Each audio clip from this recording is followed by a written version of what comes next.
a hate crime. It's also a crime against humanity. And you cannot misdescribe it or sugarcoat the nature of this particular offense. You can't dismiss it merely as politics.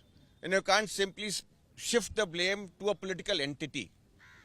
The indignity with which the death has been caused, the way in which the killing has happened, shows a beastliness, a bestiality, which is shocking and outrageous. Across the world, we have seen so many instances, but here is a case where the person's religious identity was asked to be revealed, and then, right before their spouses, children, the ghastly killing has taken place.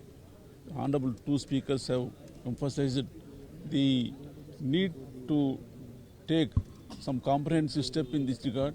Otherwise, the very existence of the country will be at stake. में भी siren बजेगा 2 बजे को 2 minute हाँ, तो उसका बता देता हूँ। ये हमारा मानना है कि ये एक ऑर्डिनरी क्राइम नहीं है, ये एक हेट क्राइम है, क्राइम अगेंस्ट आइडेंटिटी है, क्राइम अगेंस्ट ह्यूमैनिटी है। इससे कोई पॉलिटिकल क्राइम का डिस्क्रिप्शन मिसडिस्क्रिप्शन नहीं दे सकते। जिस तरीके से इन्होंने किलिंग की है, जिसके अंदर पहले उनको नंगा किया गया, उनको आइडेंटिफाई किया गया, फिर मारा गया, फिर रिलीजियस वर्सेस पढ़े गए, ये दिखाता है कि इसका इंटेंट कोई पॉलिटिकल मैसेज देना नहीं था।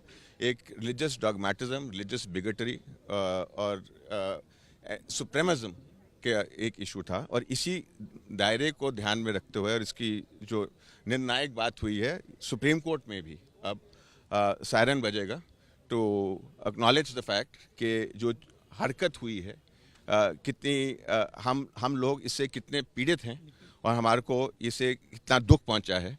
और कोई भी राइट थिंकिंग आदमी कि जिसका कोई भी बंदा जिसको देखेगा उसको एक ही चीज़ बोल सकता है कि एक शर्मनाक इंसिडेंट था।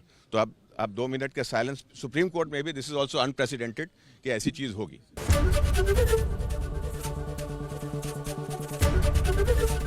एबीपी गंगा, खबर आपकी, जुबान आपकी।